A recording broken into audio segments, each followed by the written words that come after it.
আসসালামু আলাইকুম everyone, welcome to Alia cooking lifestyle চ্যানেলে সবাইকে স্বাগত জানিয়ে আজকের ভিডিওটি শুরু করছি। তোমরা সবাই কেমন আছো? আশা করি সবাই ভালো আছো। আমিও ভালো আছি আল্লাহর রহমতে। তো আজকে তোমাদেরকে গরুর মাংস রান্নার রেসিপি করে দেখাবো। তো তোমরা দেখতে থাকো আর কিভাবে গরুর মাংস রান্না করলে অনেকটা টেস্টি হয়। তোমরা দেখতে থাকো এই রেসিপিতে। আর ভিডিওর প্রথমে একটা লাইক দিয়ে ভিডিওটি কন্টিনিউ করবে বন্ধুরা, আর ভিডিওটির সাথে থাকবে, ভিডিওটি না টেনে দেখবে প্লিজ বন্ধুরা। তো চলো শুরু করা যাক।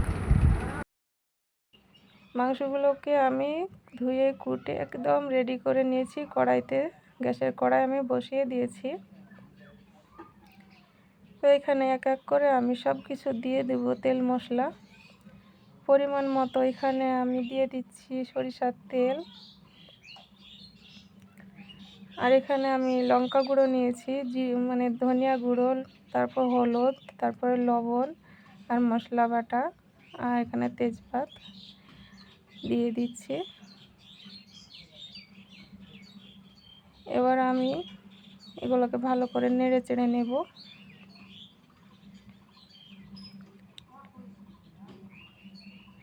ভালোভাবে নেড়ে চেড়ে নেব আমি। তারপরে রসুন আর পেঁয়াজ কেটে রেখেছি, ওগুলো আমি দিয়ে দেব। তো তোমরা এইভাবে রান্না করে খাবে বন্ধুরা। গরুর মাংসের টেস্ট রান্না করে খেলে বুঝতে পারবে, তার আগে বুঝতে পারবে না। তো এইভাবে রান্না করে খাবে। এগুলোকে আমি ভালো করে মশলাগুলোকে মাখিয়ে নিচ্ছি, দেখতে পাচ্ছ। তো এই পদ্ধতিতে তোমরা রান্না করে খাবে বন্ধুরা, দেখবে অনেকটাই টেস্ট হয়। তো এখানে আমি পেঁয়াজ আর রসুনগুলোকে আমি দিয়ে দেবো এবার।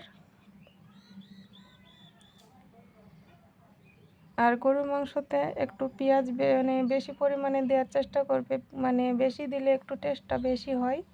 তো একটু বেশি দেওয়ার চেষ্টা করবে। আর এভাবে রান্না করলে তো একেবারে মানে বুঝতে পারবে, রান্না করার পরে খেলে বুঝতে পারবে যে হ্যাঁ সত্যিই অসাধারণ হয়েছে।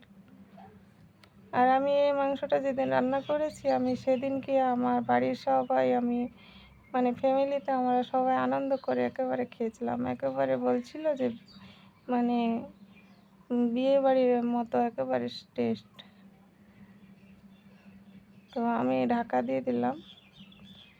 তো দেখতে পাচ্ছ আমার ঢাকা দেওয়ার পরে যে কষানো হয়ে এসেছে। এইভাবে আমি নাড়াচাড়া করে আমি কষাতেই থাকবো।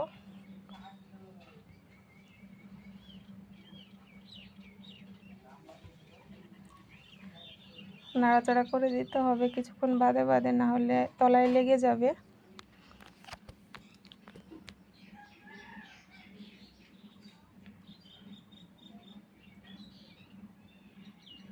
তো তোমরা দেখতেই থাকো। আর দেশ ও দেশের বাইরে ভিডিওটি যারা দেখছো তাদেরকে অসংখ্য ধন্যবাদ, অনেক অনেক ভালোবাসা। আর আমার সাথে থাকার জন্য আর আমার পাশে থাকার জন্য অনেক অনেক দোয়া ও ভালোবাসা তোমাদেরকে বন্ধুরা।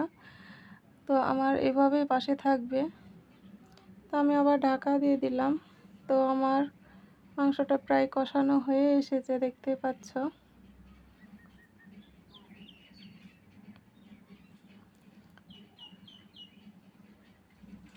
কত সুন্দর কালার চলে এসেছে। তো যারা ভিডিওটি দেখছো, যারা লাইক করতে ভুলে গিয়েছো, একটা লাইক দিয়ে দিবে, ছোট্ট করে একটা লাইক দিয়ে মূল্যবান কমেন্ট করে যাবে বন্ধুরা। তো এখানে আমি পরিমাণ মতো আমি গরম পানি করে আমি রেখেছিলাম, পরিমাণ মতো পানি দিয়ে দিচ্ছি বাকি সিদ্ধ হওয়ার জন্য। তো পরিমাণ মতো পানি দিয়ে আমি ভালোভাবে আমি নেড়ে চেড়ে নিচ্ছি।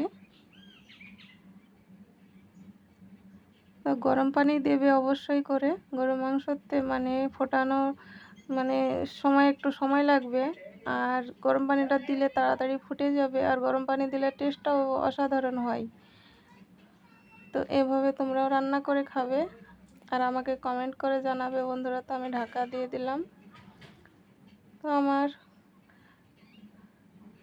রান্নাটা হয়ে এসেছে। তো আমি হালকা মানে ঝোল রেখে দেব।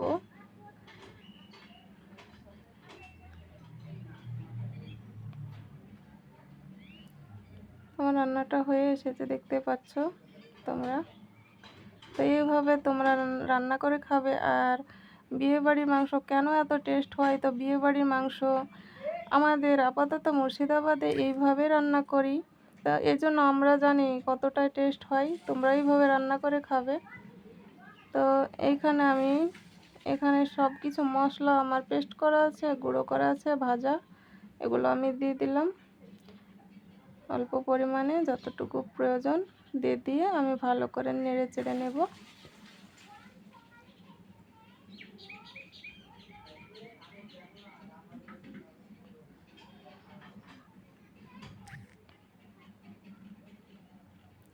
তো আমার রান্নাটা পুরো কমপ্লিট হয়ে গেছে, দেখতে পাচ্ছ বন্ধুরা। তো হয়ে এসেছে।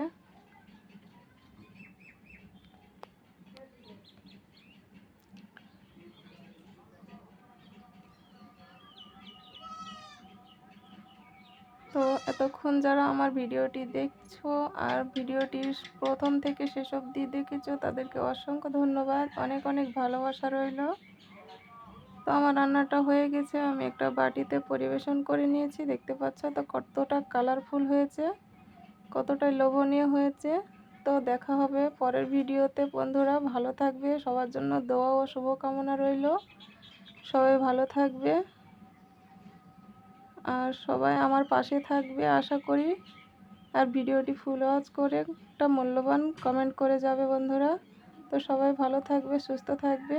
আল্লাহ হাফেজ।